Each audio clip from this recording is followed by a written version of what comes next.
ప్రత్యేకంగా బైబిల్లో ఎక్కువ శాతం అనేది ఏమీ లేదు, కానీ ఆమె చేసిన కార్యాలను బట్టి, ఆమె చూపించిన ఆ యాక్షన్స్ని బట్టి మనం ఆమె జీవితంలో నుంచి కొన్ని క్వాలిటీస్ అనగా ఆమె జీవితంలో నుంచి కొన్ని అమూల్యమైన శ్రేష్టమైన విషయాలను ఈరోజు మనం ధ్యానం చేసుకోబోతున్నాం. దేవునికి స్తోత్రం, హల్లెలూయా. తన బిడ్డలను సేవకు సమర్పించుకున్న ఆ తల్లి గురించి ఈరోజు మనం నేర్చుకుంటున్నామండి. ఎవరైనా చెప్పగలరా తన బిడ్డలను సేవకు సంపూర్ణముగా సమర్పించుకున్న తల్లులు బైబిల్లో ఎంతమంది ఉన్నారు? ఎవరున్నారండి? హన్నా. ఇంకా చెప్పాలి ఎంతమంది సమర్పించుకున్నారు దేవుడికి? కుమారులను కుమార్తెలను కూడా సమర్పించుకున్నారు. ఎవరు అంటే ఈరోజు ఆమె గురించి మనం నేర్చుకోబోతున్నాం. ఆమె పేరు యొకేబేదు. ఎవరికైనా తెలుసా అండి యొకేబేదు ఎవరండి? ఎవరు చెప్పాలి? సరే, సంఖ్యాకాండం 26వ అధ్యాయం 59వ వచనాన్ని ఒకసారి మనం ధ్యానం చేసుకుందాం. సంఖ్యాకాండం 26వ అధ్యాయం 59వ వచనం. కహాతు అమ్రామును కనెను. అమ్రాము భార్య పేరు యొకేబేదు. ఆమె లేవి కుమార్తె. ఆమె ఐగుప్తులో ఆమె లేవికి పుట్టెను. ఆమె అమ్రాము వలన అహరోనును మోషేను వీరి సహోదరి అగు మిరియామును కనెను. దేవునికి స్తోత్రం, హల్లెలూయా. ఇప్పుడు చెప్పండి, ఈమె ఎవరు? అది మోషే యొక్క తల్లి అన్నమాట. ఈ మోషే యొక్క తల్లి అయిన యొకేబేదు గురించి ఈరోజు మనం ధ్యానం చేసుకోబోతున్నామండి. నిజంగా వీరి యొక్క ఇద్దరు కొడుకులను, ఒక కుమార్తెను, ముగ్గురిని కూడా ఏం చేసిందో తెలుసా అండి? దేవుని సన్నిధికి, దేవుని యొక్క పనికి, పరిచర్యకి ఉపయోగించింది. దేవునికి సంపూర్ణంగా తను సమర్పించుకుందండి. దేవునికి స్తోత్రం, హల్లెలూయా. పిల్లలపై తల్లి యొక్క దృష్టి కానీ, తల్లి యొక్క పాత్ర చాలా ఉంటుంది. అవునా అండి? చాలామంది తల్లులకు తెలుసు. అంటే తల్లిదండ్రులు ఇరువురి యొక్క పాత్ర కూడా ఉంటుంది. ఎక్కువ శాతం ఏంటంటే తల్లి పైన ఎక్కువ ప్రాముఖ్యత ఉంటుందన్నమాట. ఎక్కువ శాతం పిల్లల గురించి ఏది ఆలోచించాలన్నా తండ్రి తన యొక్క వారికి కావాల్సినవన్నీ సమకూరుస్తాడు. కానీ తల్లి ఏం చేస్తుందంటే వారి జీవితం ఎలా ఉంటుంది, వారు ఎలా మాట్లాడుతున్నారు, వారు ఏం చేస్తున్నారు, ఎవరితో ఫ్రెండ్షిప్ చేస్తున్నారు, ఎక్కడికి వెళ్తున్నారు, సమస్తాన్ని కూడా ఏం చేస్తుందండి? అబ్జర్వ్ చేస్తూ ఉంటుంది. ప్రతిదీ కూడా చూసి గమనిస్తూ ఉంటుంది. తన కుమారుడు అవ్వచ్చు, కుమార్తె అవ్వచ్చు, ఏం చేస్తున్నారు ఏంటి అని ప్రతిదీ కూడా గమనించేదిగా ఉంటుందండి తల్లి అనేది. దేవునికి స్తోత్రం. తల్లి యొక్క శిక్షణలో పిల్లలు చాలా బాగా రాణించగలుగుతారు. అదే తల్లి కనుక సరిగ్గా పట్టించుకోకపోతే చిన్న వయసు నుంచే వారి జీవితం ఏమైపోతుందంటే పిల్లల యొక్క జీవితము నాశనానికి కూడా దారితీస్తుంది. అది కేవలము తల్లి చేతిలోనే ఉంటుందండి. తల్లి తన యొక్క బిడ్డలను ఎప్పుడు పాడు చేయాలని ఆశపడదు. అవునా అండి? పాడు చేయాలని ఆశపడతారా? వారి యొక్క భవిష్యత్తు ఉన్నతంగా ఉండాలి, వారి యొక్క భవిష్యత్తు చాలా బాగుండాలి, మేమంటే ఇలా ఉన్నాము, వారు ఇంకా ఉన్నతమైన స్థితిలో ఉండాలని తల్లి తండ్రి ఇరువురు కూడా ఆలోచిస్తూ ఉంటారు. కొంతమంది ఏం చేస్తారంటే వారికున్న బిజీ షెడ్యూల్ని బట్టి తల్లులు తండ్రులు పిల్లల్ని సరిగ్గా పట్టించుకోలేకపోతున్నారు. ప్రజెంట్ ఉన్న జనరేషన్లో తల్లి కావచ్చు, తండ్రి కావచ్చు, పిల్లల్ని ఎక్కువ శాతం పట్టించుకోకుండా వారు ఏం చేస్తున్నారంటే కేర్ టేకర్స్కి వారిని అప్పగిచ్చేస్తున్నారు. ఎంత కేర్ టేకర్ ఉన్నా సరే తల్లి చూసినట్టుగా ఎవ్వరు కూడా చూడరు. అవునా కదా అండి? అవునా కదా?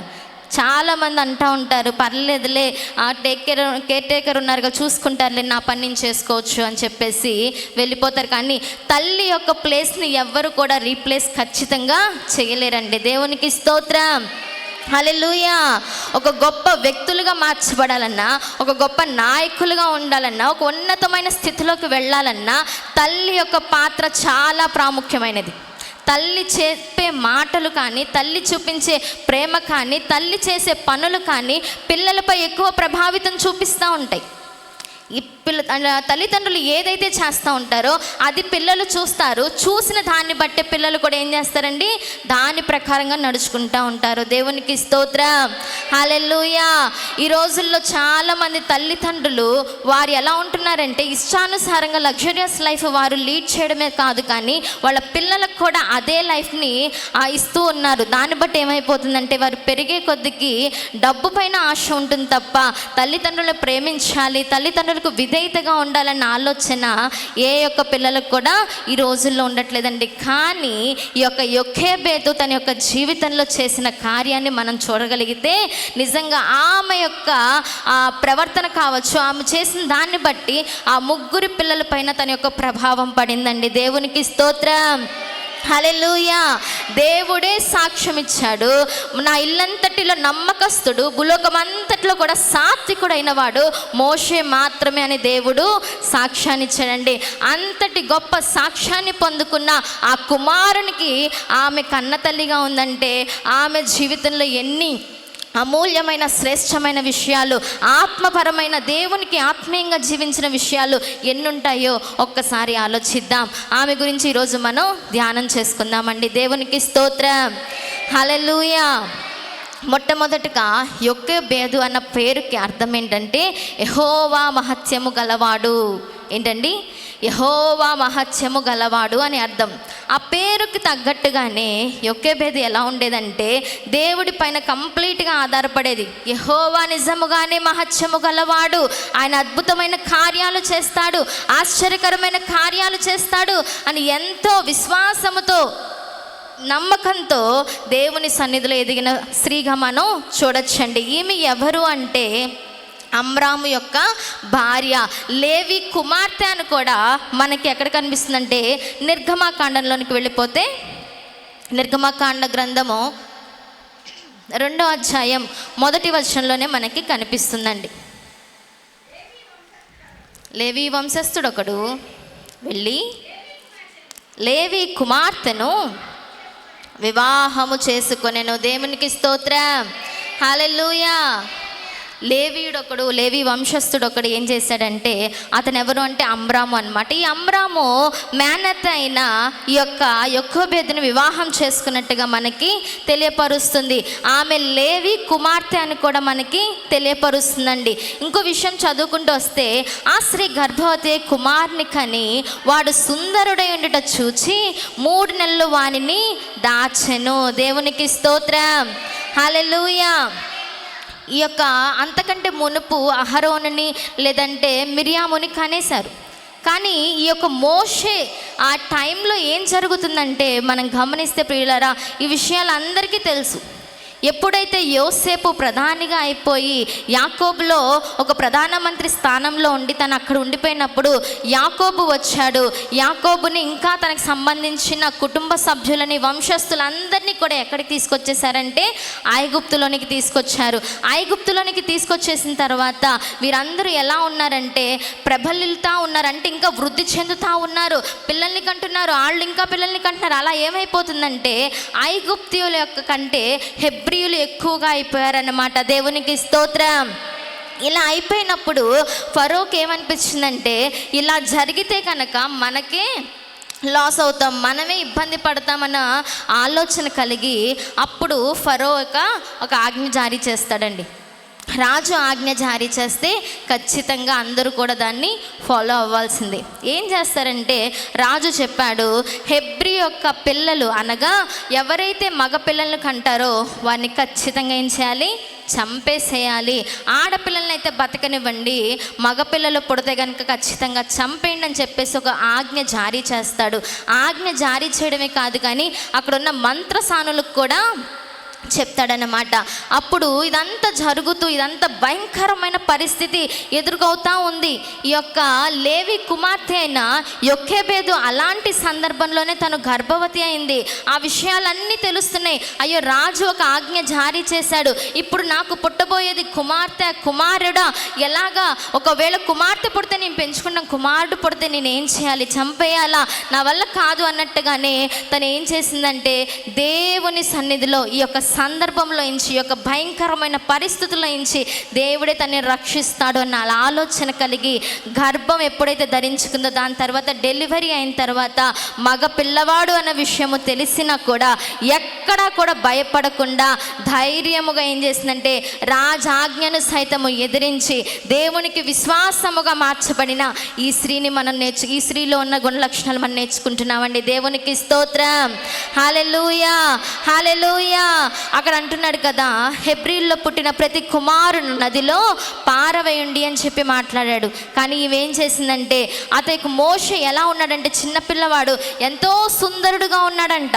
అక్కడ మనకి కనిపిస్తుంది 2వ అధ్యాయం 2వ వచనంలోనే, ఆ స్త్రీ గర్భవతి కుమారుని కని వాడు సుందరుడై ఉండుట చూచెను. దేవునికి స్తోత్రం. చిన్నపిల్లలు చాలా ముద్దుగా ఉంటారు కదండి. వాళ్ళని వదిలేయడానికి మనకి ఇష్టపడదు. ఇప్పుడు ఎవరైనా ఫ్రెండ్ వాళ్ళ ఇంటికి వెళ్తే అక్కడ చిన్న పిల్లలు ఉంటే వాళ్ళని విడిచిపెట్టి రావడానికి మనకి ఏమనిపించింది అంటే ఇష్టపడం తొందరగా, ఎందుకంటే ఈజీగా అటాచ్ అయిపోతారు. పిల్లలంటే అంత ఇష్టం ఉంటుంది. కనిన ఆ పిల్లవాడిని వెంటనే నదిలో పరివేయాలి, చంపేయాలంటే ఏ తల్లైనా ఒప్పుకుంటుందా అండి? ఏ తల్లి కూడా ఒప్పుకోదు. కానీ అక్కడ ఉన్న సైనికులు వీళ్ళందరూ కూడా చంపేస్తారేమో, ఇలాగ మగపిల్లవాడు పుట్టాడు ఏంటని చెప్పేసినప్పటికీ ఎంత భయంకరమైన పరిస్థితి వచ్చినా సరే ఆమె మాత్రం ఎక్కడ కూడా భయపడలేదండి. దేవునికి స్తోత్రం. హల్లెలూయా. దేవునిపై విశ్వాసము కలిగిన ఈ స్త్రీగా మనం చూడొచ్చు. ఏంటండి? దేవుని పైన విశ్వాసము కలిగిన స్త్రీ. మొట్టమొదటి ఈమెలోని లక్షణం ఏమైనా ఉందంటే దేవుని పైన విశ్వాసము కలిగింది. ఈరోజు దేవుని పైన విశ్వాసము కలిగిన స్త్రీలు ఎంతమంది ఉన్నారో ఒక్కసారి ఆలోచిద్దాం. ఈమె తన యొక్క జీవిత కాలంలో ఎంత భయంకరమైన పరిస్థితి, ఆ పరిస్థితిలో ఉన్నప్పుడు కుమారుని కనింది. కుమారుని కనడమే కాదు, 3 నెలలు బయట ఎవరికి కూడా తెలియకుండా తన దగ్గర కుమారుని దాచిందంటే ఒక్కసారి ఆలోచించండి ప్రియజనాంగమా. ఈ 3 నెలలు తను ఎంత భయభ్రాంతులకి గురై ఉంటుందో ఒక్కసారి ఆలోచించండి. ఎంత భయంకరమైన పరిస్థితి అయినా సరే, సైనికులకి తెలిసిన కత్తి వాత చేత తన కుమారుడు మాత్రమే కాదు కుటుంబాన్ని కూడా నాశనం చేస్తాడన్న ఆ విషయాలన్నీ కూడా తెలిసినప్పటికీ కూడా ఎక్కడ కూడా ఐధైర్యపడకుండా దేవుడి పైన విశ్వాసముతో నమ్మకంతో ఆ స్త్రీ గొప్ప కార్యము చేసిందండి. దేవునికి స్తోత్రం. హల్లెలూయా. అనేక మంది చెప్పుండొచ్చు, అమ్మ నువ్వు మగపిల్లవాడిని కనుంటే నీ ఖచ్చితంగా ఇలా ఒకవేళ ఇరుగు పొరుగు వారికి తెలుసుండొచ్చేమో, నువ్వు ఖచ్చితంగా ఈ పని చేస్తున్నావు, ఇది చాలా ప్రమాదకరమైన పని, ఇలా చేయడము నీ కుటుంబానికి కూడా చాలా నష్టము. అయినప్పటికీ కూడా ఎవ్వరి మాటకి కూడా భయపడలేదండి.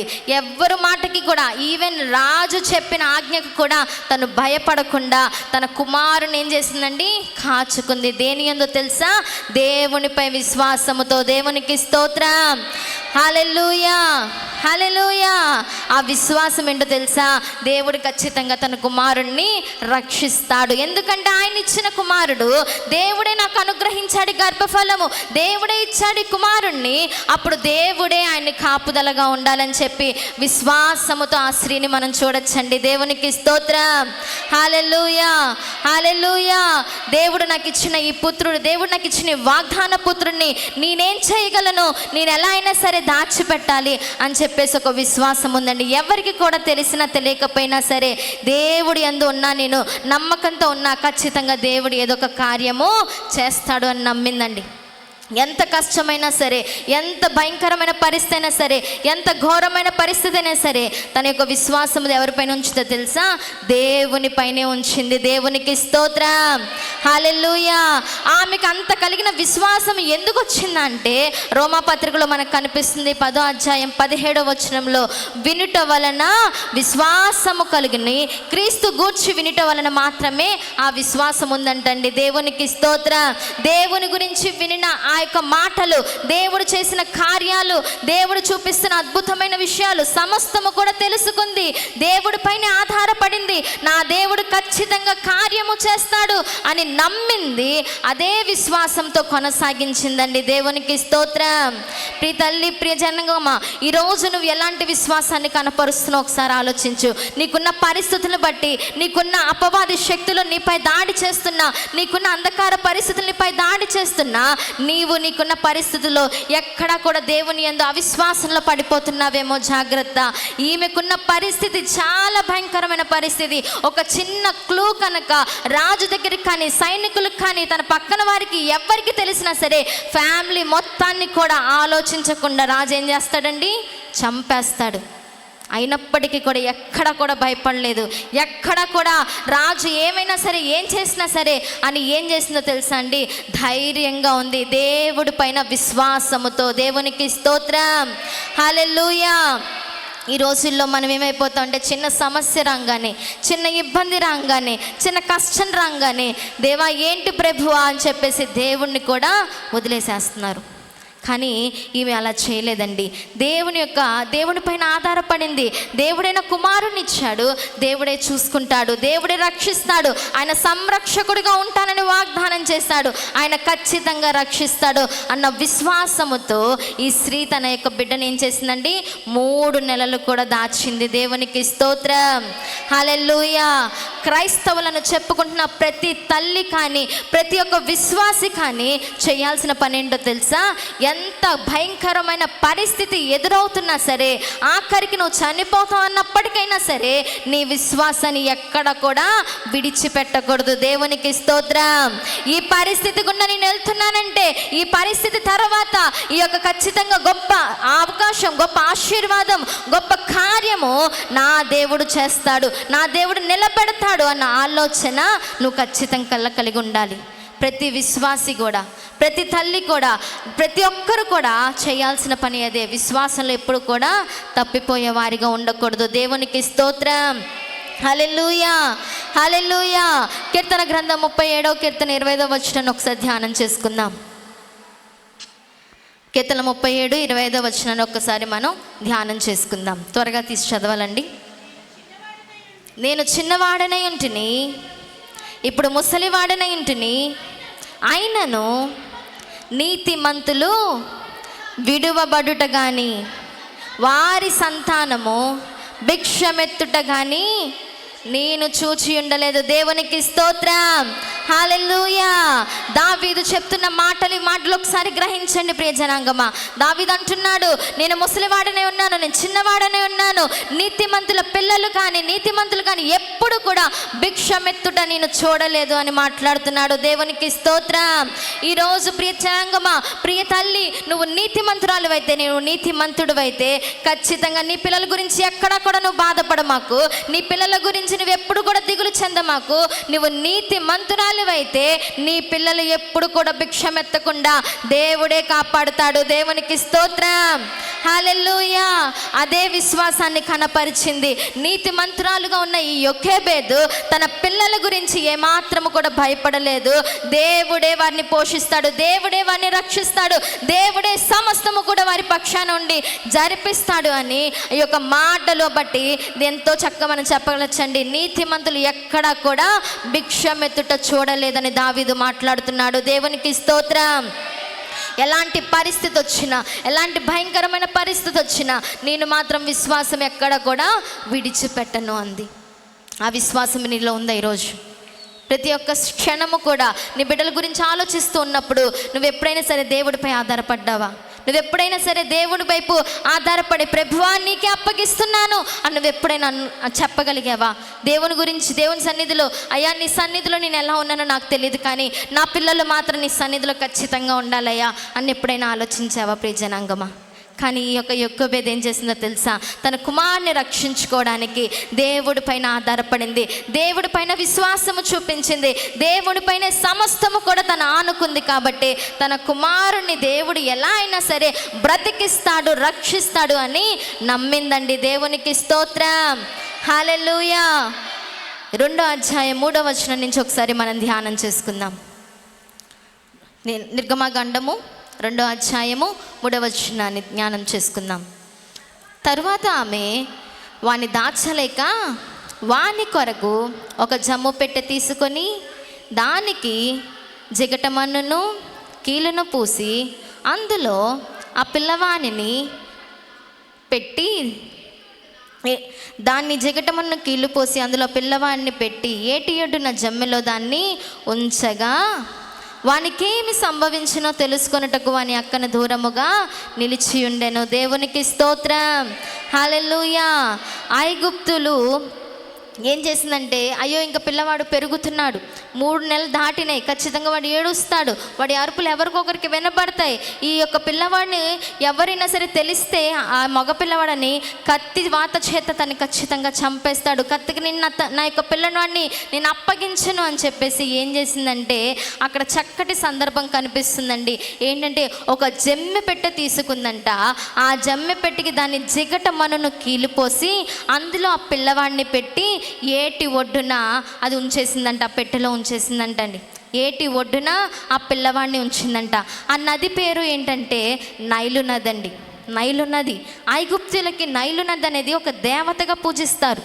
దాన్ని ఎంతో పవిత్రమైన నదిగా వారు భావిస్తారు. ఐగుప్తు దేశంలో ఉన్న ప్రతి ఒక్కరు కూడా ఆ నదిని ఎంతగానో ప్రాముఖ్యత ఇస్తారు.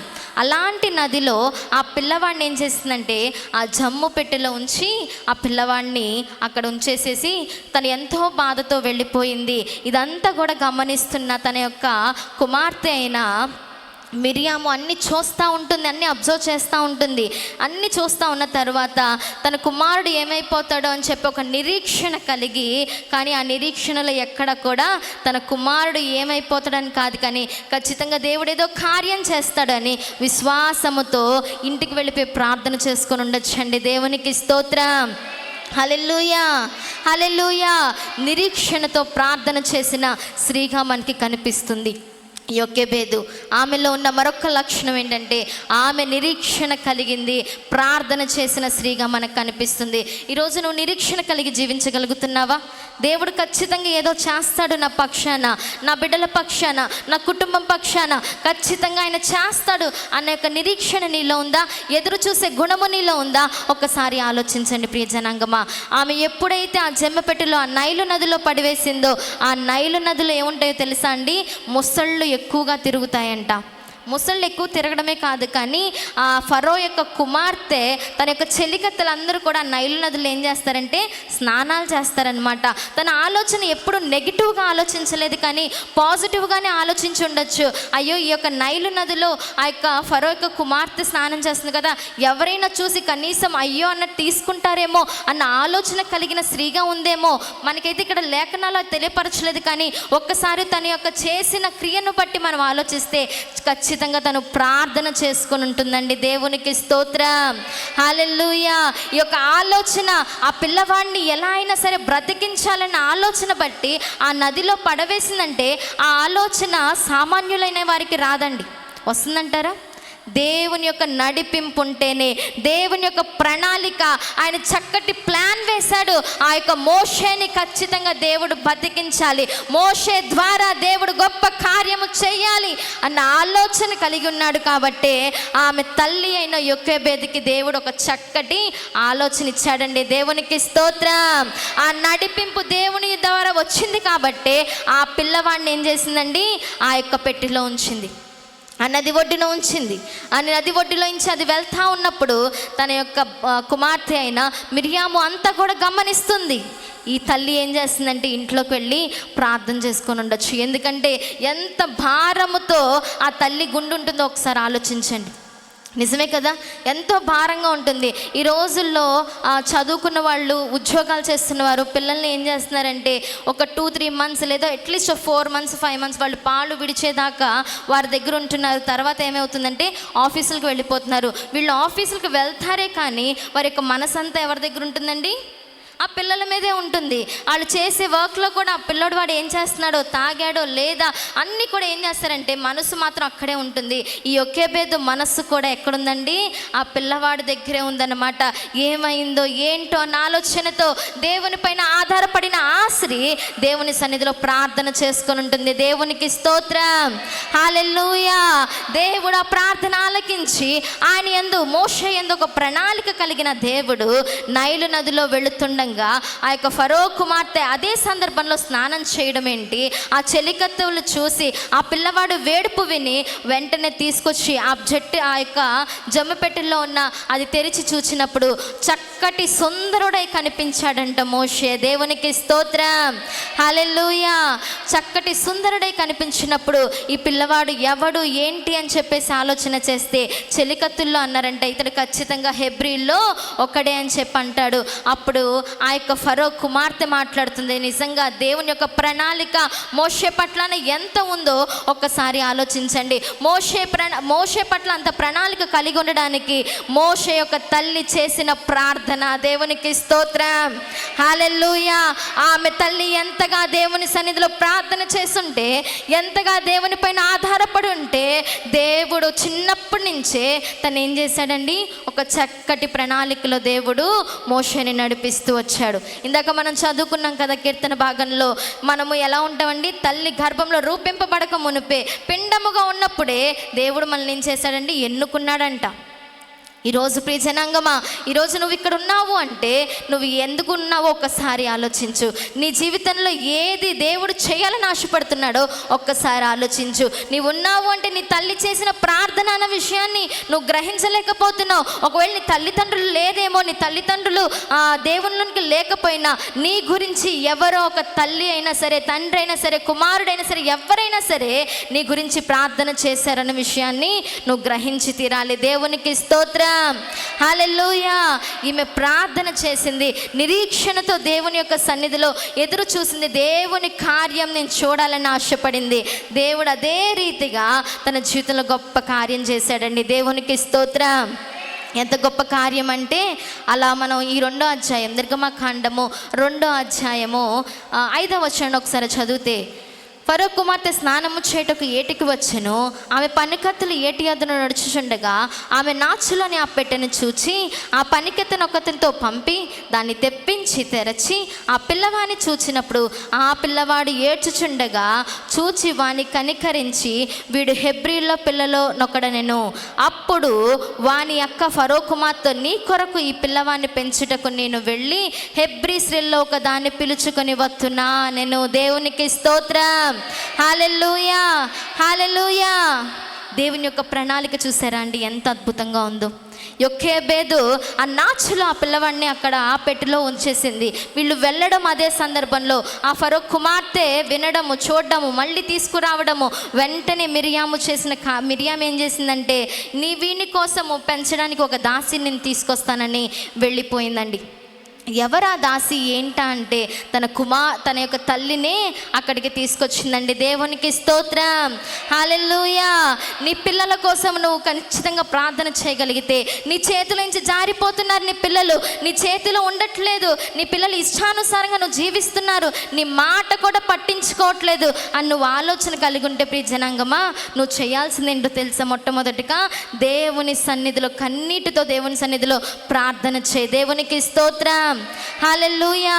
ఆయన సర్వ సృష్టికి కారణభూతుడై ఉన్నాడు. సమస్తము ఆయన చేతిలో గుప్తములై ఉన్నాయి. అంతటి సామర్థ్యము కలిగిన ఆ దేవుని చేతులకు నీ కుమారుడు అవ్వచ్చు, నీ కుమార్తె అవ్వచ్చు, వాణ్ణి కనుక నువ్వు అప్పగిస్తే దేవుడు ఖచ్చితంగా వారిని రక్షిస్తారు. ఖచ్చితంగా వారి పక్షాన దేవుడు ఉంటారు. ఖచ్చితంగా దేవుడు వారి జీవితంలో ఉన్నతమైన స్థితిలో, మంచి ప్రణాళికలతో దేవుడు ఉన్నతమైన స్థితిలో వాళ్ళని నిలబెడతారండి. ప్రియ తల్లులారా, మీ బిడ్డల గురించి నువ్వు కన్నీరు కారుస్తూ ప్రార్థన చేస్తున్నావా లేదా ఒక్కసారి ఆలోచించు. నీ కోసమే ప్రార్థన చేసుకోవడం కాదు, లేదంటే నీ పిల్లల కోసం ఏదో చేశాము అన్నట్టుగా కాకుండా కన్నీరు విడిచి దేవుని సన్నిధిలో ఆయన పాదాలు తడిపి నువ్వు ప్రార్థన చేయగలిగితే నీ పిల్లల పక్షాన దేవుడు ఉంటాడు. దేవునికి స్తోత్రం, హల్లెలూయా. ఈ యొక్కేబేదు దేవుని చేతులకు అప్పగించేసింది. ఎప్పుడైతే విడిచిపెట్టిందో అప్పుడు ప్రార్థన చేసి, ప్రభువా ఈ కుమారుని నేను అప్పగిస్తున్నాను, ఈ కుమారుని ఉంచుతావో లేదా నీ సన్నిధికి తీసుకెళ్తావో నాకు తెలీదు, నీ చేతికి అప్పగిస్తున్నానని చెప్పి అప్పగించి ఉండొచ్చు. తన చేతికి అప్పగించిన ఆ కుమారుణ్ణి దేవుడు ఒక ఉన్నతమైన స్థితిలో నిలబెట్టడానికి ఒక చక్కటి ప్రణాళిక సిద్ధపరిచిన దేవుణ్ణి మనం చూస్తున్నామండి. దేవునికి స్తోత్రం, హల్లెలూయా. ఆమె కన్నీటి ప్రార్థన ఏం చేసిందో తెలుసా అండి? సురక్షితంగా ఆ యొక్క కుమారుని ఉంచింది. ఆమె కన్నీటి ప్రార్థన సురక్షితంగా కుమారుని ఉంచేసింది. ఈరోజు నువ్వు సురక్షితంగా జీవించగలుగుతున్నావు అంటే నీ తల్లి చేసిన ప్రార్థన అన్న విషయము ప్రతి ఒక్కరు కూడా గ్రహించాలండి. తల్లి కానీ తండ్రి కానీ నీ కోసము కన్నీరు విడిచి ప్రార్థన చేస్తుంటే నువ్వు మాత్రం ఏం చేస్తున్నావు ఒక్కసారి ఆలోచించు. ప్రియమైన యవ్వనస్తులారా, నీ తల్లిదండ్రులు ఎంతగానో నీ గురించి ప్రార్థన చేస్తుంటే నువ్వు తల్లిని కానీ తండ్రిని కానీ ఏం చేస్తావంటే చిన్న చూపు చూస్తూ ఉంటారు చాలామంది. వారికి ఏం తెలియదు, వాళ్ళు అలాగే మాట్లాడతారులే, ఏముందిలే అన్నట్టుగా చిన్న చూపు చూస్తూ ఉంటారు. నీ తల్లికి ఏం తెలియకపోవచ్చు, కానీ నీ కోసము కన్నీరు కారుస్తూ ప్రార్థన చేయాలి అన్న ఆలోచన ఖచ్చితంగా నీ తల్లికి మాత్రమే తెలుసు. దేవునికి స్తోత్రం, హల్లెలూయా. ఇక్కడ 2వ అధ్యాయం 9వ వచనంలో ఒక మాట ఉంటుంది కదా, ఫరో కుమార్తె ఆమెతో ఈ బిడ్డను తీసుకొని పోయి నా కొరకు వానికి పాలిచ్చి పెంచుము, నేను నీకు జీతం ఇచ్చేదని చెప్పగా. దేవునికి స్తోత్రం. ఫరో కుమార్తె మాట్లాడుతుందండి. ఎవరితో? యొకెబెదుతో. యొకెబెదు ఎవరు? ఆ పిల్లవాడి తల్లి. ఏమంటుందంటే, అమ్మా ఈ యొక్క కుమారుని నా కొరకు పెంచు, వాడికి పాలివ్వు, అన్నీ కూడా నేర్పిస్తూ ఉండు, వాడు పెరిగి పెద్ద అయిన తర్వాత నా దగ్గరికి పంపించు అని చెప్పి నీకు నేను జీతం ఇస్తాను అని చెప్పిందండి. తల్లి కుమారుని పెంచడానికి ఎవరిస్తున్నారండి జీతం? రాజు యొక్క కుమార్తె ఇస్తుందన్నమాట జీతం. ఎవరైనా ఇస్తారా అండి అలాగా? ఎవరైనా ఇస్తారా? నీ కుమారుణ్ణి నీ కుమార్తెనే పెంచడానికి పక్కన వాళ్ళు వచ్చి జీతం ఇస్తారా? అధికారులు కానీ సీఎంలు కానీ పిఎంలు కానీ వచ్చి నీకు జీతం ఇస్తారా? ఏం చేస్తారు? మీరే పెంచాలి, కష్టపడాలి, రెక్కలాడించాలి, మీరే పెంచాలి, మీరే తిండి పెట్టాలి, మీరే పై వచ్చి డబ్బులు వారికి ఖర్చు పెట్టాలి. కానీ దేవుడు చేసిన కార్యం ఏంటో తెలుసా అండి? ఆ ఫరో కుమార్తె చెప్తుంది, నా కొరకు ఈ పిల్లవాడిని నువ్వేం చేయాలి? పెంచాలి, నేను నీకు జీతం ఇస్తానని మాట్లాడుతుంది. దేవునికి స్తోత్రం, హల్లెలూయా. ఎవరైనా జీతం ఇస్తారా అండి సొంత కుమారుని పెంచడానికి? దేవుడు చేసిన కార్యము. ఈరోజు ప్రియ జనాంగమా, చాలామంది తల్లులు అనుకుంటూ ఉంటారు, చాలామంది తల్లులు అన్నప్పుడు నేను విన్నాను కూడా, మా మదర్ కూడా అనుకుంటూ ఉంటారు, నేను పొద్దున లేచిన దగ్గర నుంచి నైట్ పడుకునేదాకా ఇంటిలో ఒక మెషిన్ లాగా పని చేస్తూనే ఉంటున్నా. లేచిన దగ్గర నుంచి పడుకునేదాకా ఇంటి పని, వంట పని, బట్టలేంటి అన్నీ కూడా నేను చేస్తూ ఉంటాను. కానీ నా కుమారుడు కానీ నా కుమార్తె కానీ నా భర్త కానీ ఎవ్వరు కూడా ఆ పనికి నన్ను మెచ్చుకోరు, కనీసము నన్ను ఒక మనిషిగా కూడా ట్రీట్ చేయట్లేదు అని చాలామంది తల్లులు ఏం చేస్తారంటే ఫీల్ అవుతూ ఉంటారు. అవునా అండి? ఫీల్ అవుతూ ఉంటారు. నా కష్టాన్ని కనీసం గుర్తించలేకపోతున్నారు ఇల్లు అని చెప్పేసి బాధపడుతూ ఉంటారు. నిజమే కాదా అండి? అనుకుంటారా లేదా? ఖచ్చితంగా అనుకుంటారు. కానీ ప్రియ జనాంగమా, నీ కష్టాన్ని నీ భర్త చూడకపోయినా, నీ తల్లి, నీ యొక్క కుమారులు చూడకపోయినా, నీ కుమార్తె చూడకపోయినా ఎవరు చూస్తున్నాడండి? దేవుడు చూస్తున్నాడు. దేవునికి స్తోత్రం. దేవుడు అంటున్నాడు కదా, ఎప్పుడైతే ఈ ఫరో కుమార్తె ప్లేస్లో దేవుణ్ణి ఆలోచించుకొని దేవుణ్ణి పెట్టుకుంటే దేవుడు నీతో అంటున్నాడు, ఈ బిడ్డని నా కోసం నువ్వు పెంచితే నీకు నేను ఖచ్చితంగా జీతం ఇస్తానని మాట్లాడుతున్నాడు. దేవునికి స్తోత్రం. ఎవరినండి? నీ కడుపులో ఉన్న నా కుమారుడు నీవు పెంచి పెద్ద చేసి నా కోసము నువ్వేం చేయాలి?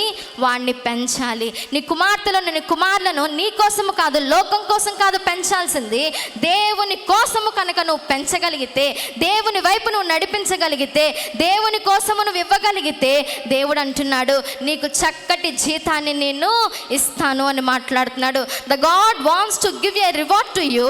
ఖచ్చితంగా దేవుడు నీకు రివార్డ్ ఇవ్వడానికి ఆయన ఇష్టపడుతున్నాడు. ఆ రివార్డ్ ఏంటో తెలుసా అండి? పరలోక రాజ్యంలో గొప్ప స్థానాన్ని ఇస్తాడు. దేవునికి స్తోత్రం, హల్లెలూయా. నువ్వు పెంచాల్సింది నీ కడుపును పుట్టిన నీ పిల్లలని నీ పిల్లలుగా కాదు, దేవుని పిల్లలుగా నువ్వు పెంచగలగాలి. ఈ యొకెబెదుతో ఫరో కుమార్తె అదే మాట్లాడుతుంది, నువ్వు నా కోసము ఈ కుమారుణ్ణి పెంచు అని అంటుంది. జనాంగమా, నీవు నీ పిల్లల్ని ఎవరి కోసం పెంచాలో తెలుసా? దేవుని కోసం పెంచాలి. దేవునికి స్తోత్రం, హల్లెలూయా. దేవుని కోసం పెంచితే ఎవరు గుర్తించకపోయినా, నీ సొంత బిడ్డలు నిన్ను గుర్తించకపోయినా, నీ భర్త గుర్తించకపోయినా, నీ బంధువులు గుర్తించకపోయినా ఖచ్చితంగా ఎవరు గుర్తిస్తారో తెలుసా? దేవుడు గుర్తిస్తాడు.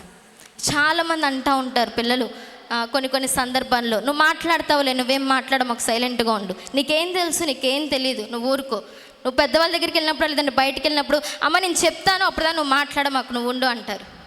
చాలామంది అంటారు. ఇష్టానుసారంగా మాట్లాడతారు. నీకేం తెలుసు అని మాట్లాడుతున్నావు, ఓ మాట్లాడేస్తున్నావు, నీకేం తెలియదు, నువ్వు ఊరుకుంటావా లేదా? ఎవరండి, ఎవరి కడుపులో నుంచి వస్తాయి మాటలు వస్తాయి? ఎవరి తల్లి కడుపులో నుంచి నవమాసాలు మోసి కని పెంచి ఎంతగానో వారిని ఉన్నతమైన స్థితిలోనికి తీసుకొచ్చినప్పుడు తల్లిని ఏం చేస్తారంటే తింపేస్తారు. అలాగా మాటలతో ఏం చేస్తారు, నీకేం తెలియదులే, నువ్వు ఇలాగే మాట్లాడతావులే అని అనుకుంటా ఉంటారు. తల్లి ఎంత బాధపడుతుందో ఒకసారి ఆలోచించండి, ఒకసారి ఆలోచించండి. నీకోసము కన్నీరు కారుస్తుంది, నీకోసము ప్రతిదీ కూడా చేస్తుంది. అలాంటి తల్లికి ఏం చేస్తారంటే వదిలేస్తారు, మాటలు వదిలేస్తారు. ప్రియ జనాంగమా, ఇవేం చేసిందంటే దేవుని పైన ఆధారపడింది యొకోబేదు. దేవుని పైన ఆధారపడి దేవునికే అక్కడ అంటున్నాడు కదా, నా కోసము నీ యొక్క కుమారుణ్ణి పెంచు అని ఫరో యొక్క కుమార్తె చెప్తుంటే మరలా గొప్ప అవకాశం దేవుడు నాకు అనుగ్రహించాడు. తిరిగి నా కుమారుని దేవుడు నాకు అప్పగించాడు. నా కన్నీటి ప్రార్థన ఎక్కడా కూడా వృధా కాదు అని దేవుడు మాట్లాడుతున్నాడు. దేవునికి స్తోత్రం. హల్లెలూయా, హల్లెలూయా. ఈరోజు నీ కన్నీటి ప్రార్థన ఎక్కడ కూడా వృధా కాదు ప్రియ తల్లి, ఎందుకంటే దేవుడు సమస్తాన్ని కూడా చూస్తున్నాడు.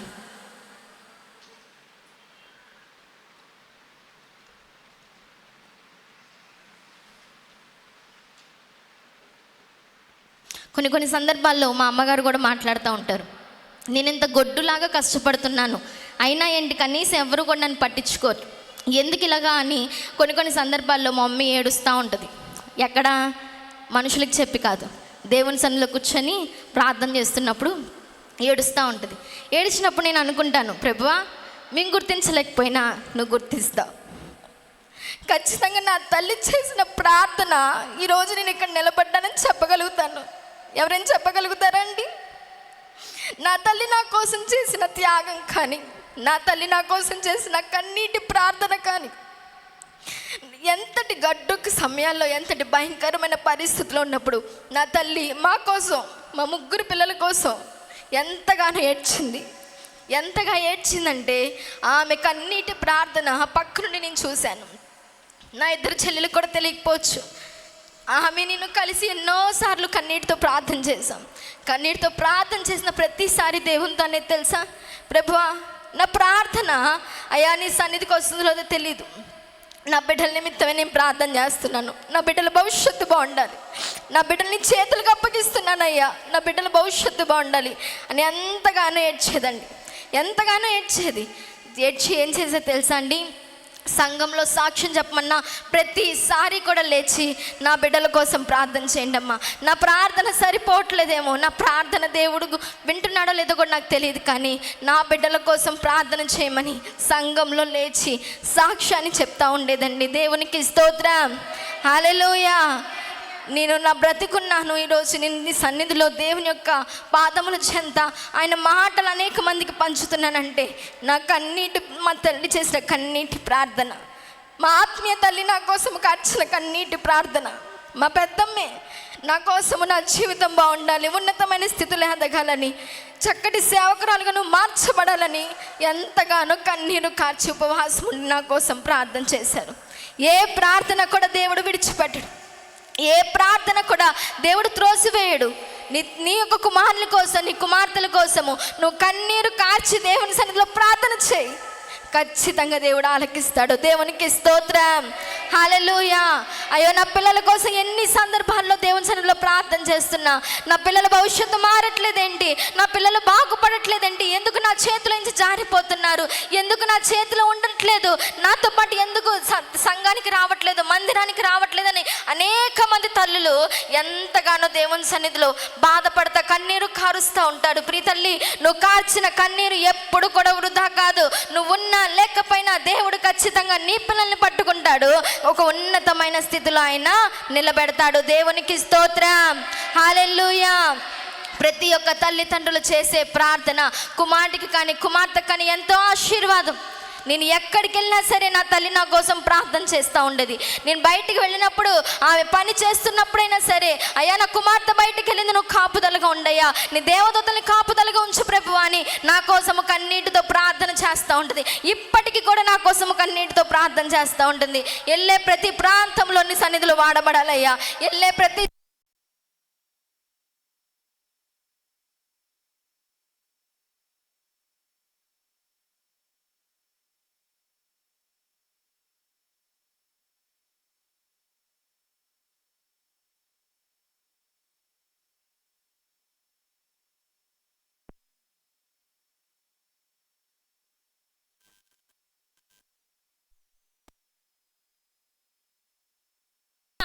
దేవుడు తిరిగి మరలా తన యొక్క కుమారుణ్ణి తన చేతికి అప్పగించేశాడు. దేవునికి స్తోత్రం, హల్లెలూయా.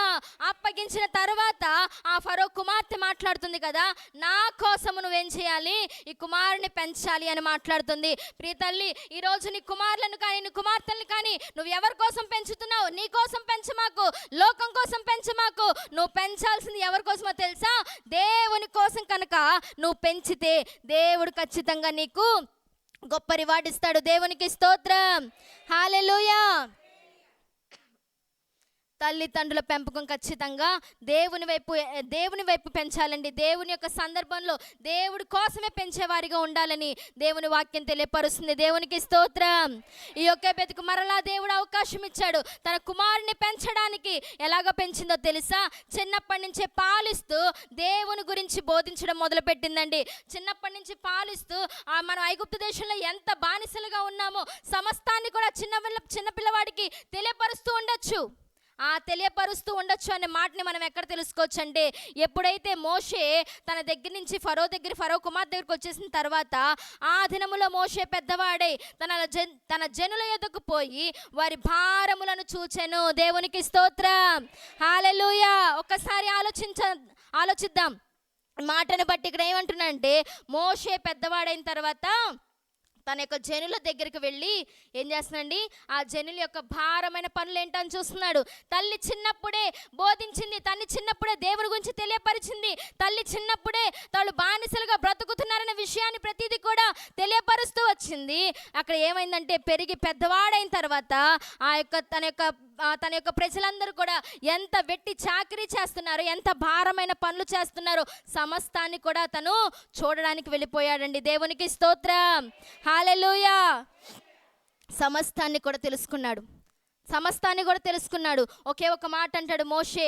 ఒకవేళ తన మనసులో అనుకొని ఉండొచ్చేమో, ఒకవేళ నేను ఈ యొక్క అంతఃపురంలోనికి వచ్చాను కానీ ఈ అంతఃపురానికి నాకు ఎలాంటి సంబంధం లేదు, నేను దేవునికి సంబంధించిన వ్యక్తిని అని తనే ఆలోచించుకొని ఉండొచ్చేమో అండి. దేవునికి స్తోత్రం, హల్లెలూయా. చిన్నప్పటి నుంచే పిల్లలకి ఏం చెప్పాలో తెలుసా అండి? దైవికమైన మాటలు చెప్పాలి, లోక సంబంధమైన మాటలు కాదు. చాలామంది పిల్లలు తిడతా ఉంటే అదేదో మురిసిపోతూ ఉంటారు. కానీ ప్రియజనాంగమా, అవి కాదు ఇష్టం. నీ పిల్లలకు నువ్వే నేర్పించాలో తెలుసా? దేవుని వాక్యాలు నేర్పించగలగాలి. చిన్నప్పుడే దేవుని వాక్యాలు నేర్పించగలగాలి. నాకు తెలిసిన ఒక సిస్టర్ ఉన్నారండి.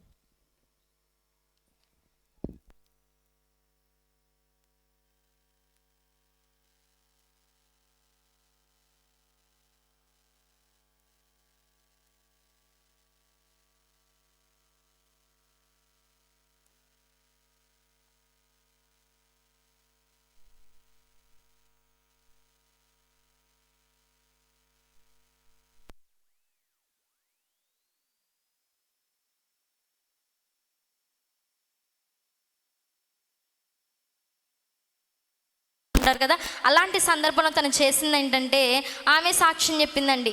నా పిల్లవాడికి నేను ఏం నేర్పించానంటే, నా గర్భంలో ఉన్నప్పుడే నా యొక్క పొట్టపై నేను చేసుకొని బైబిల్, కీర్తన గ్రంథాలు, సామెతలు సమస్తము కూడా నేను చదువుతూ ఉన్నప్పుడు నా యొక్క కుమారుడు దాన్ని పొట్టని కొడతా ఉండేవాడంటండి. దేవునికి స్తోత్రం.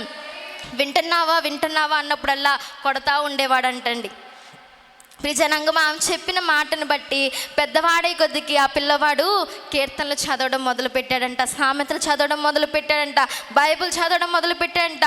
ముద్దు మాటలతో ఆ పిల్లోడు అలా మాట్లాడుతున్నప్పుడు, లోకపరమైన మాటలు మాట్లాడితేనే ఎంతో ఆనందంగా ఫీల్ అయిపోయే తల్లిదండ్రులు దైవికమైన ప్రకారముగా ఆ పిల్లవాడు చిన్నప్పటి నుంచే కీర్తనలు కానీ సామెతలు కానీ చదువుతుంటే ఇంకెంత మురిసిపోతారో ఒకసారి ఆలోచించండి. దేవునికి స్తోత్రం, హల్లెలూయా. ఫ్యూచర్ వైఫ్స్ లేదంటే ఫ్యూచర్ మదర్స్ చాలామంది ఉన్నాం. నేను అవ్వచ్చు, లేదంటే పిల్లలు అవ్వచ్చు, ఇంకెవరైనా సరే. ఏంటండి, చిన్నప్పటి నుంచి ఏం చేయాలంటే, నీ గర్భం ఎప్పుడైతే నువ్వు ధరిస్తావో అప్పటి నుంచే దేవుని మాటలు తెలియపరుస్తూ ఉండాలి. దేవునికి స్తోత్రం. చిన్న వయసు నాడే దేవునికి బాల్యమందు ఉన్నప్పుడే నువ్వు చేయాల్సింది ఏంటంటే, చిన్న పిల్లవాడికి దేవుని యొక్క మాటలు నువ్వు తెలియపరిస్తే వాడు వృద్ధుడైనప్పటికీ, ముసలివాడైనప్పటికీ దాని నుండి తొలగిపోడని దేవుని వాక్యం తెలియపరుస్తుంది. నీవు దేవుని యొక్క సన్నిధికి రీసెంట్గా లేదంటే క్రొత్తగా దేవుని నమ్ముకొని, దేవుడే నిజమైన దేవుడు, రక్షకుడు, ఆయనే సత్యమైన మార్గం ఇదే అని తెలుసుకొని నువ్వు వచ్చి ఉండొచ్చేమో. ఇప్పటికైనా సరే నువ్వు చేయాల్సింది ఏంటో తెలుసా? దేవుని మాటలను నీ బిడ్డలకి తెలియపరచగలగాలి. దేవుని చేసిన కార్యాలను బిడ్డలకు నువ్వు పంచగలగాలి. దేవుడు ఒక ఉన్నతమైన వాడు, ఆయన ఎన్ని గొప్ప కార్యాలు చేశాడు, ఎంతగా దేవుడు ఈ లోకాన్ని సృష్టించాడు, నిన్ను నన్ను ఎలా ఆయన సృష్టించాడు, ఆయన జగత్ వేయక మునుపే ఆయన ఈ లోకంలో దేనికోసం ఉన్నాడు, సమస్తము కూడా నువ్వేం చేయాలో తెలుసా? నీ పిల్లలకి తెలియపరిచి నీ పిల్లల్ని కూడా నువ్వు దేవుని మందిరానికి నడిపించగలగాలండి. దేవునికి స్తోత్రం, హల్లెలూయా. హెబ్రీ పత్రికలకు ఒకసారి వెళ్దాం. హెబ్రీ పత్రిక 11వ అధ్యాయం 23వ అధ్యాయం నుంచి ఒక్కసారి ధ్యానం చేసుకుందాం. హెబ్రీ పత్రిక 11వ అధ్యాయం. ఇక్కడ విశ్వాసుల పట్టిక మనకు కనిపిస్తుందండి. మోషే పుట్టినప్పుడు అతని తల్లిదండ్రులు ఆ శిశువు సుందరుడై ఉండుట చూచి విశ్వాసమును బట్టి రాజాజ్ఞకు భయపడక 3 మాసములు అతన్ని దాచిపెట్టిరి. దేవునికి స్తోత్రం. ఏంటండి, తన తల్లి తండ్రులు ఇరువురు కూడా విశ్వాసము బట్టి రాజాజ్ఞకు భయపడకుండా ఆ పిల్లవాడిని 3 నెలలు దాచిపెట్టారంటండి. ఇంకా చదివితే, మోషే పెద్దవాడైనప్పుడు విశ్వాసము బట్టి ఐగుప్తు ధనము కంటే క్రీస్తు విషయమైన నింద గొప్ప భాగ్యమని ఎంచుకొని అల్పకాలము పాపభోగం అనుభవించుట కంటే దేవుని ప్రజలతో శ్రమ అనుభవించుట మేలని యోచించి ఫరో కుమార్తె యొక్క కుమారుడని అనిపించుకొనుట ఒప్పుకొనలేదు.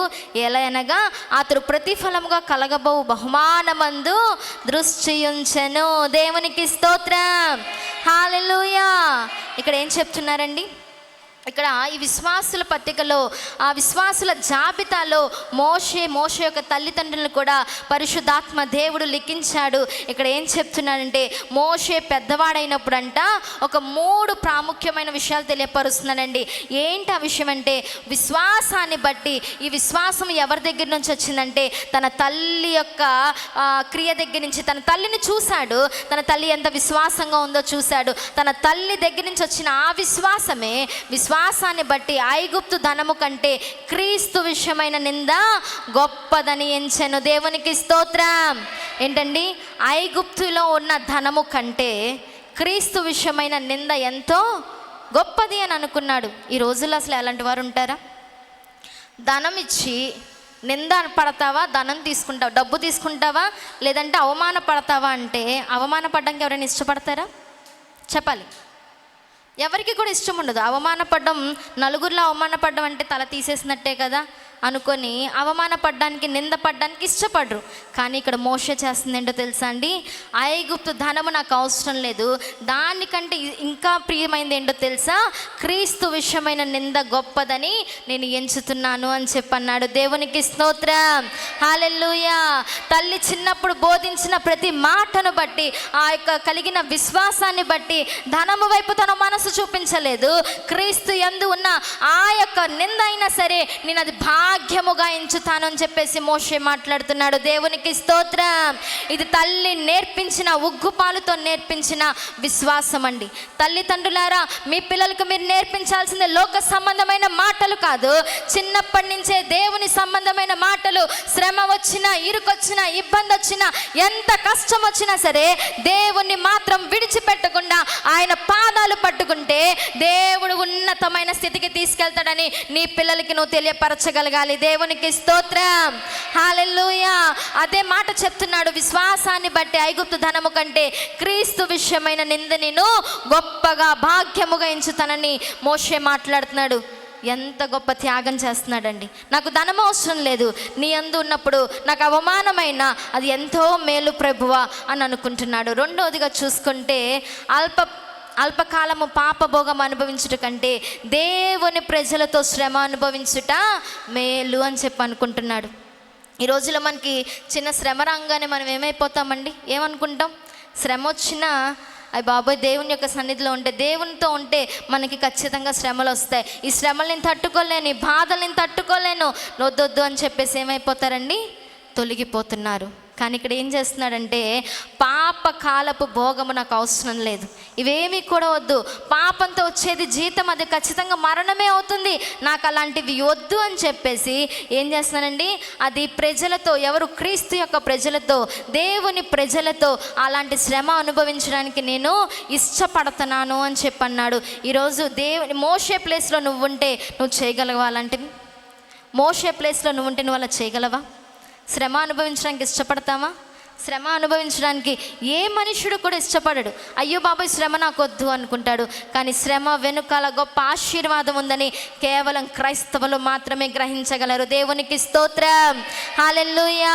ఈ రోజుల్లో చాలామంది క్రైస్తవులు కూడా శ్రమ వస్తుంది అంటే అయ్యో అని బాధపడుతున్నారు తప్ప, శ్రమ వస్తుందంటే దాని తర్వాత ఉన్నతమైన స్థితి దేవుడు నాకేదో ఇవ్వబోతున్నాడని నిజమైన క్రైస్తవులు, నిజమైన విశ్వాసులు, నిజమైన దేవుని సన్నిధిలో ఎదిగిన వారికి మాత్రమే ఈ విషయం తెలుస్తుందండి. దేవునికి స్తోత్రం, హల్లెలూయా.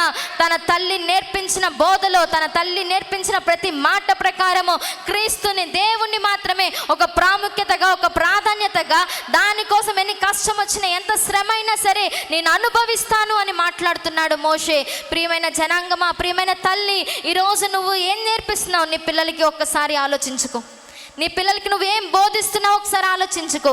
దేవుని సన్నిధికి నడిపించలేకపోతున్నావేమో, దేవుని సన్నిధిలో వారిని ఉంచలేకపోతున్నావేమో, నేను ఎంత చెప్పినా నా మాట వినట్లేదు అని చెప్పేసి నువ్వు వదిలేస్తున్నావేమో.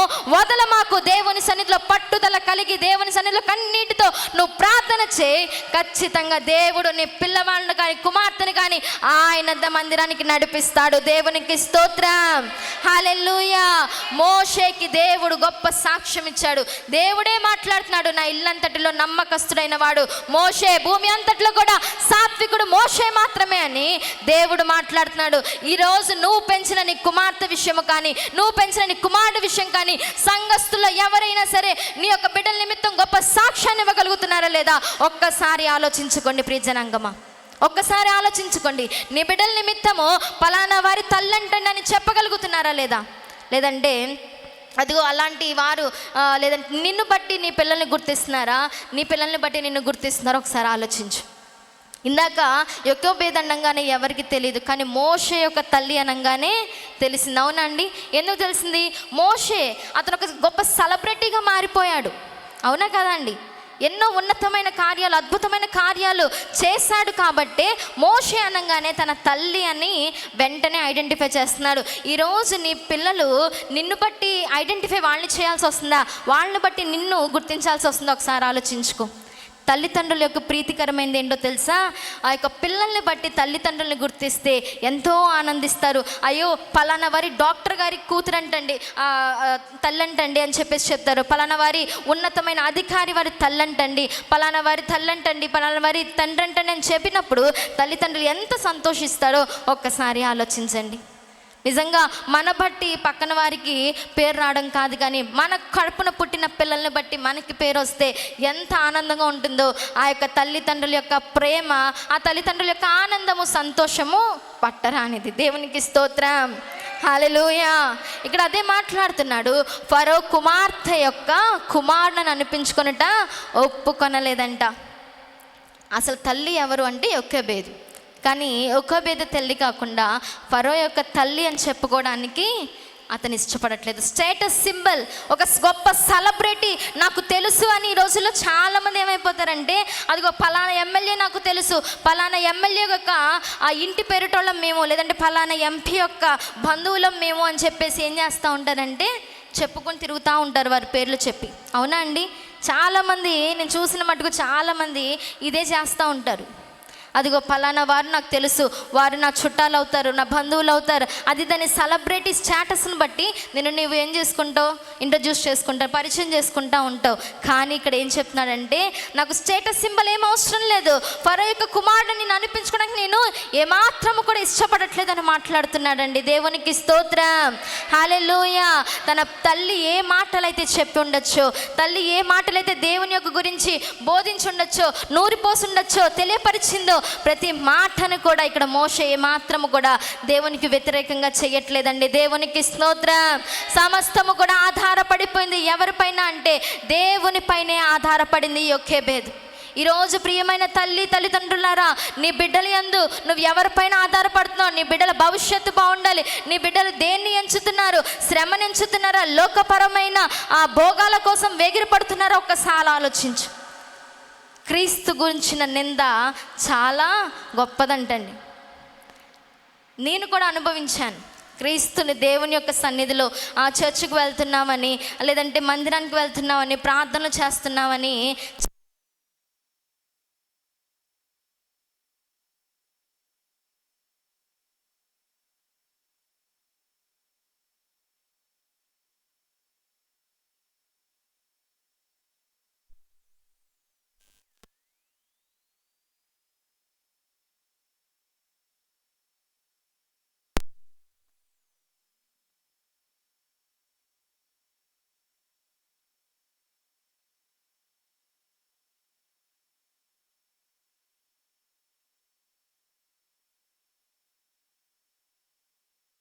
ఒకసారి ఆలోచించండి.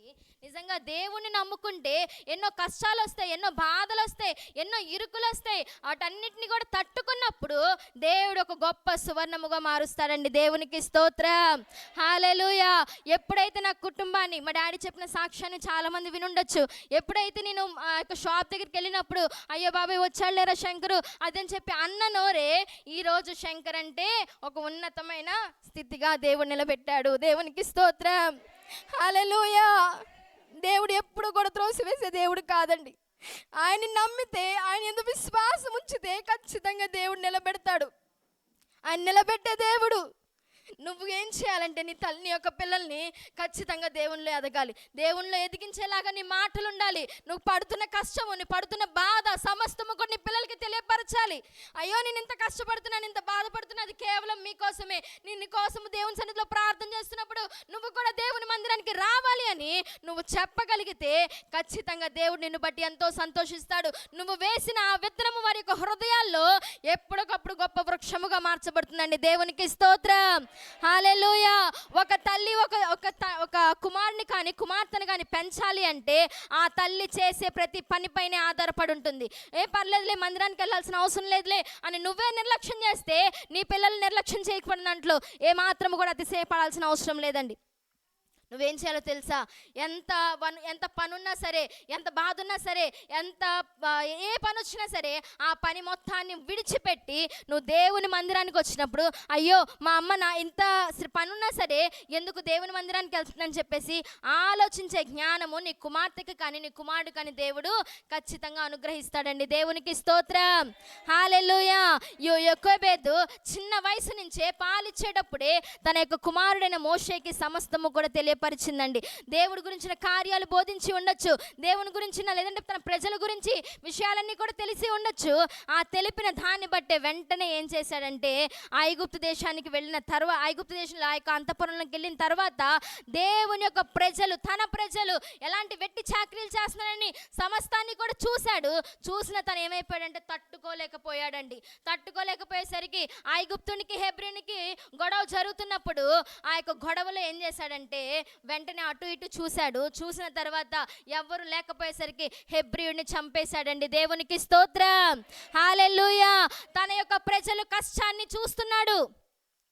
దేవుడు అంతకు మునిపే దేవుడు గొప్పగా మోషేని వాడుకుంటాడని మోషేకి తెలియకపోవచ్చు, తన తల్లికి కూడా తెలియకపోవచ్చు. కానీ దేవుడు ఏం చేశాడండి?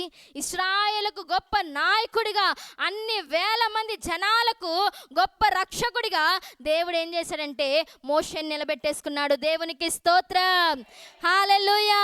ఎన్నో లక్షల మందిని కూడా అతను వెనకాల నడిపించగలిగాడంటే మోషే చేసిన ఆ యొక్క గొప్ప త్యాగం అనే విషయం ప్రతిదీ కూడా మనం గ్రహించాలండి. మోషే ప్రతిదీ కూడా ఏం చేస్తున్నాడంటే సాక్రిఫైస్ చేస్తున్నాడు. ఎంత సాక్రిఫైస్ చేస్తున్నాడంటే తను చేసిన సాక్రిఫైస్ని బట్టి, తను చేసిన త్యాగాన్ని బట్టి దేవుని యొక్క కార్యము తన ద్వారా జరుగుతూ వచ్చింది. దేవునికి స్తోత్రం, హల్లెలూయా. ఈరోజు నీ జీవితంలో నువ్వు ఏం త్యాగం చేస్తున్నావో ఒక్కసారి ఆలోచించు. కనీసం నీ సమయాన్ని కూడా నువ్వు త్యాగం చేయలేకపోతున్నావు. నీ పని నువ్వు త్యాగం చేయలేకపోతున్నావు దేవుని మందిరానికి రావడానికి. ప్రియమైన తల్లి, నిన్ను బట్టే నీ పిల్లలు కూడా ఉంటారనే విషయాన్ని నువ్వు గ్రహించలేకపోతున్నావు. నిన్ను బట్టి నీ పిల్లలు దేవుని మందిరానికి త్వరగా రావాలన్న ఆశ వారిలో ఉంటుంది. కానీ ఎప్పుడైతే నువ్వు నీ పనికి ప్రాముఖ్యత ఇస్తున్నావో, నీ పని పైన నువ్వు ఆధారపడుతున్నావో, వారు కూడా ఏం చేస్తారంటే లోక సంబంధం వైపే ఇష్టపడతా ఉంటారు. నువ్వు ఎంత కన్నీటితో ప్రార్థన చేసినా వృధా అయిపోతుంది. నువ్వు కనుక త్యాగం చేయకపోతే నీ త్యాగము ఏమవుతుందో తెలుసా? దేవుని యొక్క దృష్టికి నీ ద్వారా గొప్ప కార్యము జరిగించేలాగా నువ్వు చేసిన త్యాగాన్ని బట్టి దేవుడు దాన్ని బట్టి ఎంతో ఉన్నతమైన స్థితికి తీసుకువెళ్ళాలని ఆశపడుతున్నాడు. దేవునికి స్తోత్రం. నిన్ను బట్టి ఏమవుతుందంటే నువ్వు చేసిన త్యాగాన్ని బట్టి దేవుడు ఎంత ఆధారపడుతుంది నా పైన అని దేవుడు చూస్తాడండి. నీ కోసము, నువ్వు లోక సంబంధమైన వాటి కోసము నువ్వు ఏది చేయకూడదు. నువ్వు చేయాల్సిందల్లా దేవుని కోసం మాత్రమే. దేవునికి స్తోత్రం. ఈ యోకేబేదు ఈరోజు ప్రత్యేకమైన ఈ యొక్క మాతృ యొక్క దినోత్సవంలో మనం ఆమె గురించి చెప్పుకుంటున్నాము అంటే ఈమె చేసిన త్యాగం అని కూడా మనం గ్రహించచ్చండి. ఏంటి ఆ త్యాగం అంటే 3 పిల్లల్ని కూడా దేవుని సన్నిధికి అప్పగించేసిందండి. హల్లెలూయా, హల్లెలూయా, హల్లెలూయా. 4వదిగా మనం చూసుకుంటే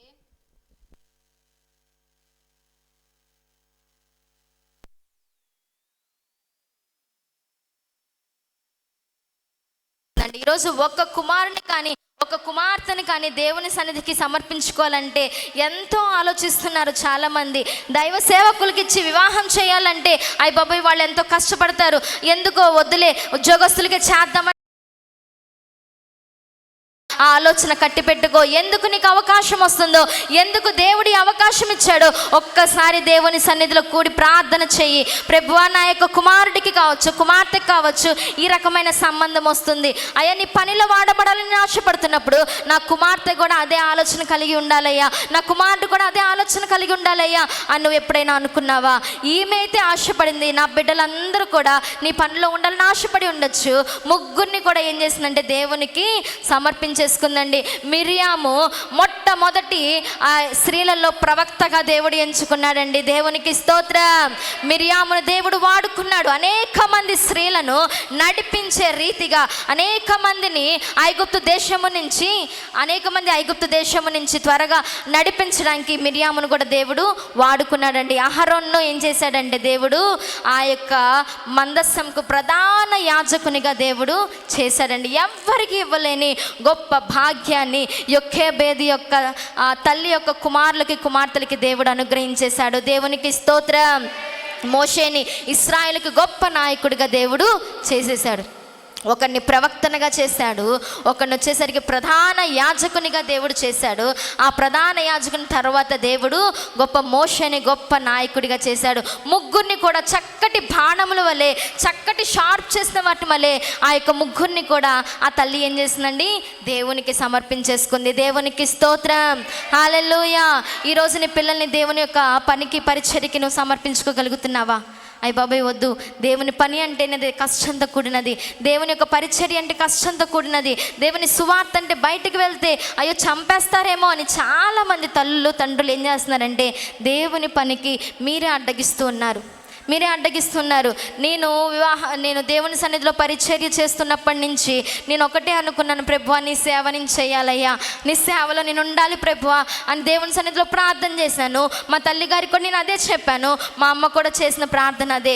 ఎలాగైనా సరే దేవుని సన్నిధిలో వాడబడాలి ప్రభువా. నువ్వు తన యొక్క వివాహము అన్యులకి కానీ లేదంటే లోక సంబంధమైన ఉద్యోగం చేసుకునే వారికి వద్దు ప్రభువా, ఒక ఖచ్చితంగా సేవకుడికే నేను ఇస్తానయ్యా అని చెప్పి నా తల్లి కూడా ఆ రోజు తీర్మానం చేసుకుంది. దేవునికి స్తోత్రం. అసలు మా తల్లి తీర్మానం చేసుకుంది, సుకన్య విషయంలో తీర్మానం చేసుకుంది.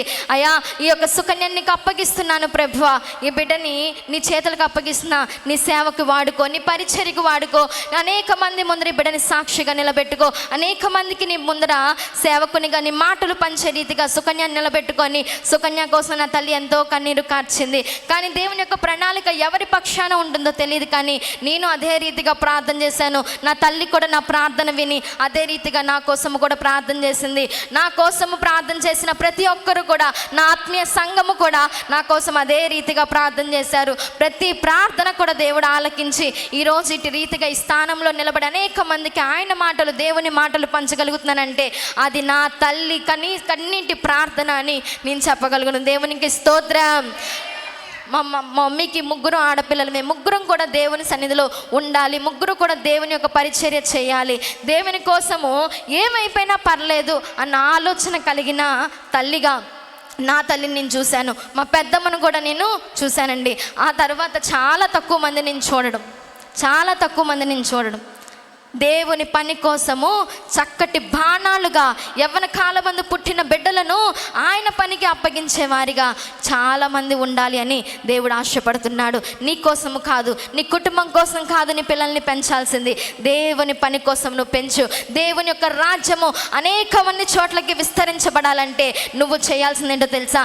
నీ బిడ్డలను గొప్ప షార్ప్గా, ఒక మంచి ఉన్నతమైన దైవికమైన వ్యక్తులుగా నువ్వు వారిని తీర్చిదిద్ది దేవుని పనికి నువ్వు అప్పగించగలిగితే నిన్ను బట్టి దేవుడు సంతోషిస్తాడు. ఈ యోకేబేదుని కూడా దేవుడు ఎంతో సంతోషిస్తున్నాడు. ఏంటంటే ముగ్గురిని కూడా చక్కటి ఉన్నతమైన వారిగా దేవుడు నిలబెట్టుకున్నాడు. ప్రవక్తనిగా, ప్రధాన యాజకునిగా, గొప్ప నాయకునిగా దేవుడు ముగ్గురిని నిలబెట్టేసుకున్నాడండి. ముగ్గురిని వాడుకున్నారంటే తన తల్లి చేసిన ప్రార్థన అవ్వచ్చు, తన తల్లి చేసిన త్యాగం అవ్వచ్చు, తన తల్లి దేనికి భయపడలేదు, ఎవరికి భయపడలేదు, ఈవెన్ రాజుగారి ఆజ్ఞకు కూడా భయపడకుండా ధైర్యముగా ఉంది అంటే ఆ తల్లి ఎంత ఉన్నతముగా దేవుని సన్నిధిలో భయభక్తులతో ఆ తల్లి ఎంత ఆధారపడిందో ఒక్కసారి ఆలోచించండి ప్రియ జనాంగమా. ఈరోజు ప్రియమైన తల్లులారా, యవనస్తు బిడ్డలారా, ప్రతి ఒక్కరికి తెలియపరుస్తున్న మాట ఏంటంటే ఇప్పటి నుంచైనా అనుకోని దేవుని పనిలో వాడబడాలి, దేవుని యొక్క సన్నిధిలో వాడబడాలి. అది ఏ రీతిగా అయినా సరే ఎప్పుడు కూడా దేవుని యొక్క మాటకి కానీ దేవుని యొక్క దానికి నేను నిర్లక్ష్యము చేయకుండా ఖచ్చితంగా ఉంటాను అని నువ్వు వాగ్దానం తీసుకోవాలి. ప్రియమైన తల్లులారా, నువ్వు కూడా చేయాల్సింది ఏంటో తెలుసా? నా కడుపున పుట్టిన బిడ్డలు నువ్విచ్చిన స్వాస్థ్యము ప్రభువా, నీవిచ్చిన సంతానమయ్యా, వారిని ప్రభువా నీ కోసం నేను తీర్చిదిద్దాలయ్యా. అట్టి యొక్క ఆలోచన, జ్ఞానము, మనస్సు నాకు దయచేయండి. యోకేబేదు ఎలా అయితే నీ సన్నిధిలో కన్నీరు కాచింది, యోకేబేదు ఎలా అయితే నీ సన్నిధిలో ధైర్యముగా ఉందో, యోకేబేదు ఎలా అయితే నీ సన్నిధిలో తన ముగ్గురు బిడ్డల్ని నీకు అప్పగించుకుందో, అదే రీతిగా, అదే ఆలోచన కలిగి, అదే శక్తితో, అదే ధైర్యముతో, అదే ఆత్మ నింపుదలతో ప్రభువా నీ సన్నిధిలో నేను కూడా నా బిడ్డల్ని ఉంచుకోవాలని ఆశపడుతున్నాను. ఆశను తీర్చండి ప్రభువా అని ఇప్పటి నుంచైనా సరే నువ్వు కన్నీటితో దేవుని సన్నిధిలో ప్రార్థన చేయడం మొదలుపెట్టు. దేవునికి స్తోత్రం, హల్లెలూయా. ఈ యోకేబేదు యొక్క జీవితంలో తన గురించి ఎన్నో తక్కువ మాటలే ఉన్నాయి, కానీ తను చేసిన పనిని బట్టి ముగ్గురిని కూడా దేవుడు వాడుకున్నాడు. ఈరోజు నువ్వు చేసే త్యాగాన్ని బట్టి నీ పిల్లల్ని కూడా దేవుడు నీ త్యాగాన్ని బట్టి దేవుడు వాడుకుంటాడు. కాబట్టి నువ్వు చేయాల్సింది ఏంటంటే దేవుని సన్నిధిలో నీ బిడ్డల కోసము కన్నీటితో ప్రార్థన చేయి. విశ్వాసం ఎక్కడ కూడా కోల్పోమాకు, నిరీక్షణ కలిగి ఉండు. నీ బిడ్డల్ని గొప్పవారిగా మార్చడానికి నా దేవుడు సిద్ధంగా ఉన్నాడు. నువ్వు మాత్రమే దేవుడికి అవకాశం ఇవ్వాలి. నువ్వు మాత్రమే నీ పిల్లలకి ప్రతిదీ కూడా బోధించాలి. నీ పిల్లల్ని నడిపించాల్సిన బాధ్యత నీ పైనే ఉందన్న విషయము ప్రతి ఒక్కరు కూడా గ్రహించుకోండి. దేవునికి స్తోత్రం, హల్లెలూయా. యోకేబేదు తన పేరుకి గల అర్థము దేవుడు మహత్యము గలవాడని, అదే రీతిగా నిజంగా నమ్మింది దేవుడు మహత్యము గలవాడు. నా ముగ్గురు బిడ్డల్ని కూడా ఇట్టి రీతిగా నిలబెడతాడని ఆమె అనుకొని ఉండకపోవచ్చు, తను బ్రతికుందులో కూడా మనకు తెలియకపోవచ్చు, కానీ ముగ్గురిని కూడా దేవుడు ఏం చేశాడంటే తన పనికి వాడుకున్నాడు. ప్రియమైన జనాంగం, ఈరోజు నీకు ఇచ్చిన బిడ్డల్ని నువ్వు ఎవరి కోసం వాడుతున్నావు, దేనికోసం వాడుతున్నావు ఒక్కసారి ఆలోచించి దేవుని వైపు నువ్వు ఉండాలి, విశ్వాసంలో ఉండాలి. నీ బిడ్డలకు దేవుని మాటలు ప్రకటించాలి. నీ బిడ్డల్ని కూడా దేవుని కోసము, దేవుని పని కోసం సమర్పించుకోగలగాలి. ఈ కొద్ది మాటలు దేవుడు మన వినికిడిలో దీవించి ఆశీర్వదించునుగాక. ఆమేన్. ప్రార్థన చేసుకుందాం. ప్రతి ఒక్కరం కూడా ప్రార్థనలో ఉందామండి. ప్రార్థన చేసుకుందాం. ప్రతి ఒక్కరం కూడా ప్రార్థన చేసుకుందాం.